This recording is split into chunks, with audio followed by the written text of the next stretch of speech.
여러분 혹시 이상민 샴푸라고 들어보셨나요? 예전에 이상민 씨가 라디오스타에서 자신이 쓰고 있는 샴푸를 극찬하면서 네이버 실시간 검색 1위에 올라갈 만큼 이슈가 됐던 샴푸입니다. 그런데 아무리 연예인이 극찬한다고 해도 실시간 검색 1위까지 올라가는 건 쉽지 않은 일인데요. 이상민 샴푸가 실검 1위까지 올라가며 많은 분의 관심을 받게 된 배경에는 이상민 씨의 타고난 머리숱도 있지만 자신이 엄청 좋은 샴푸를 쓰고 있고 자신의 깔끔한 두피까지 강조하며 극찬을 했음에도 정작 샴푸에 대한 어떠한 정보도 나오지 않았기 때문인데요. 그러니까 오히려 제품을 공개하지 않았기 때문에 더 이슈가 됐을 수도 있다는 겁니다. 광고에서 가장 중요한 요소 중 하나는 바로 진정성입니다. 영향력이 있는 사람이 직접 구매해서 직접 써보고 그 제품을 극찬한다면 그 효과는 엄청나잖아요. 그래서 광고주 기업들은 인플루언서들에게 내돈내산인 척을 해달라는 요청을 하기도 하는 건데요. 그러니까 이상민 샴푸가 더 이슈가 될 수 있었던 건 진정성이 보였기 때문일 겁니다. 이상민 씨가 제품을 공개하지 않았다는 건 광고가 아니라는 것이고, 광고가 아님에도 불구하고 방송에서 엄청 좋은 샴푸라고 말할 정도면 큰 신뢰가 가기 때문입니다. 심지어 이상민 씨는 자신의 인스타그램에 실검 1위 캡처 이미지를 올리는 와중에도 그 샴푸가 어떤 샴푸인지 공개하지 않았습니다. 그래서 정말 많은 분이 그 샴푸를 궁금해했습니다.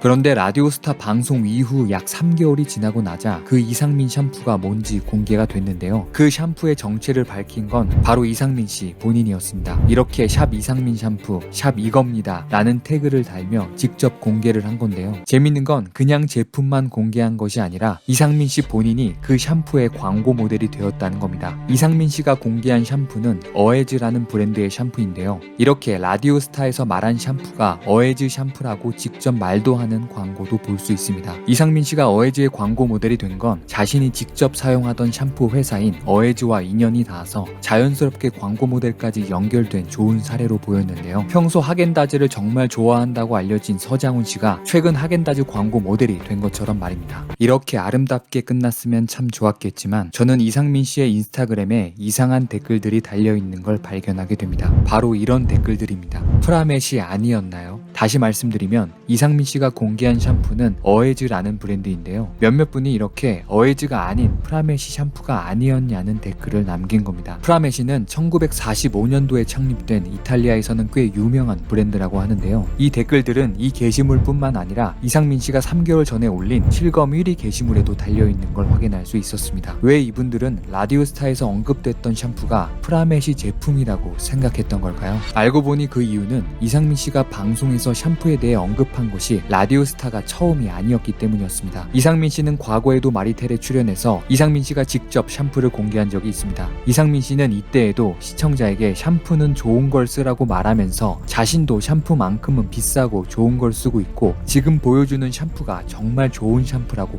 강조했었는데요. 이때 노출됐던 샴푸가 프라메시의 샴푸였습니다. 이게 그냥 단순한 PPL이라고 생각하실 수도 있지만 이때 이상민 씨의 방송 컨셉은 진짜 자신의 노하우를 알려주는 컨텐츠이기도 했고 이상민 씨가 이렇게 자신이 쓰는 샴푸라고 말하면서 자신이 샴푸를 하는 방법까지 자세히 설명하는 과정도 있었기 때문에 마리텔의 편집이 잘못됐거나 이상민 씨가 PPL을 하기 위해 시청자에게 거짓말을 한 게 아니라면 마리텔 당시에는 이상민 씨가 진짜로 프라메시 샴푸를 쓰고 있었다고 생각하는 게 맞을 겁니다. 그렇기 때문에 라디오스타에서 언급된 이상민 샴푸가 프라메시인 것 같다는 기사가 나기도 했고 이상민 씨의 인스타그램에도 프라메시 샴푸라는 댓글이 달리기도 했던 겁니다. 하지만 마리텔에서 나온 딱 한 신 때문에 이상민 씨가 진짜 프라메시 샴푸를 쓰는 거라고 생각하기에는 조금 부족한 것 같아서 제가 추가적으로 찾아봤는데요. 이건 마리텔 방송 이후 몇 개월 뒤에 방송된 미운 우리 새끼의 한 장면입니다. 그리고 이 장면에서도 이상민 씨 뒤쪽에 프라메시 샴푸가 보이는 걸 확인할 수 있었습니다. 게다가 마리텔에서 보여줬던 분홍색 두피빗도 보이는데요. 이상민 씨는 마리텔에서도 두피빗을 이용해서 샴푸를 하고 씻어내지 않은 상태에서 욕조에 들어간다고 했는데요. 이렇게 서로 몇 개월이 차이 나는 방송에서 이상민 씨가 똑같은 모습을 보여주는 걸 보면 프라메시 샴푸와 두피빗은 진짜 이상민 씨가 사용하는 제품이 맞다는 생각이 들었습니다. 그런데요, 여기까지 보셨다면 여러분은 이런 생각이 들 수도 있을 것 같은데요. 그래서 너가 하고 싶은 말이 뭔데? 어에즈 샴푸가 이상민 샴푸가 아니라는 거야? 예전에 프라메시를 썼든 어떤 샴푸를 썼든 이상민 씨가 직접 어에즈 샴푸가 이상민 샴푸라고 말했잖아. 그건 팩트 아니야? 네, 그건 팩트입니다. 그런데요, 그럼에도 불구하고 제가 이 영상을 만들게 된 이유는 이미 알고 계실 수도 있지만 어에즈라는 브랜드는 제가 1년 반 전에 이미 다룬 적이 있습니다. 그래서 제가 어에즈가 어떤 기업인지 비교적 잘 알고 있기 때문입니다. 어에즈라는 기업은 2018년 5월 8일에 설립된 기업입니다. 그리고 자신의 브랜드로 화장품을 판매하기 위해서 반드시 등록해야 하는 화장품 책임 판매업 등록일은 5월 30일이고 식약처에 그 이상민 샴푸라고 알려진 샴푸를 보고한 건 7월 30일이라는 겁니다. 그런데요, 정말 이상한 건 이상민 씨가 출연한 라디오스타의 방영일이 5월 23일이었다는 건데요. 그러니까 이상민 씨는 제품이 공식적으로 판매되기도 전인 약 3개월 전에, 그것도 설립된 지 며칠 되지도 않은 기업의 제품을 극찬한 게 되는 겁니다.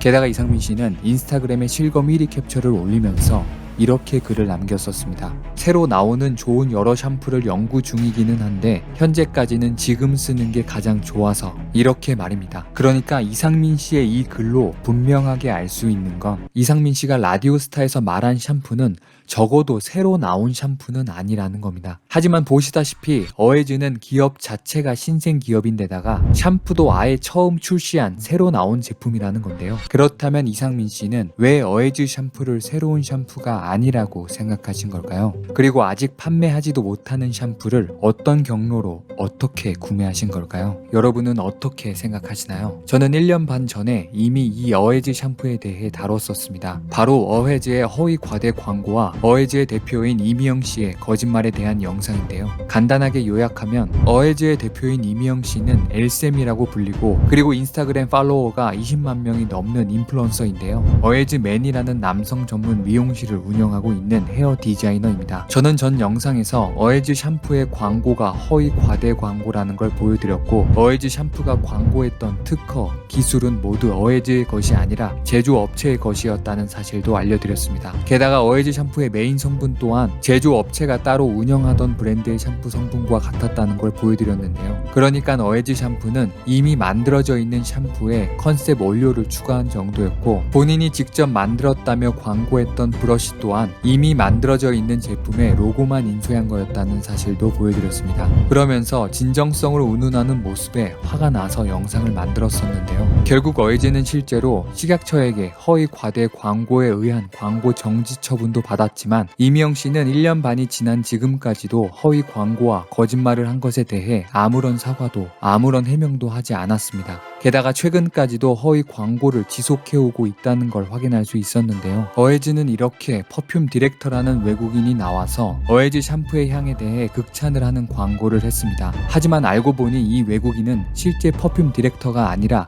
한국에서 활동하는 모델이었습니다. 그리고 이렇게 외국인 연구원이 등장하는 광고는 유료 영상 사이트에서 판매하는 영상이라는 것도 확인했습니다. 그러니까 어에즈는 순진한 사람들을 속이는 허위 광고를 교묘하고 끊임없이 지속해오고 있었다는 겁니다. 결과적으로 어에즈는 2019년도에만 140억 원의 매출을 올렸다고 합니다. 여러분은 어떻게 생각하시나요? 저는 1년 반 전에 어에즈에 대한 영상을 만들면서 이렇게 얘기했습니다. 사실 제가 이런 영상을 찍어봤자 어에즈에는 발톱의 때만큼의 영향도 끼치지 못할 겁니다. 그래도 몇 분이라도 이 영상을 보시고 아, 이런 부분이 있었구나 라는 걸 알게 해드리고, 몇 분이라도 좀 더 합리적인 구입을 하실 수 있게 된다면 좋겠다는 마음으로 이 영상을 올립니다. 지금도 제 마음은 1년 반 전과 같습니다. 그리고 아마 이 영상으로도 어에즈는, 그리고 엘센 이미영 씨는 지금까지 그래왔던 것처럼 무시로 일관할 수도 있습니다. 하지만 여러분도 아시다시피 저는 영상을 한두 번으로 끝내는 편이 아닙니다. 1년 반이 지나도 다시 이 영상을 만들고 있는 지금처럼 허위 광고를 했던 업체들이 최소한 제대로 된 사과조차 하지 않는다면 제가 할 수 있는 일은 하나밖에 없습니다. 지금처럼 잊히지 않게 또 꺼내고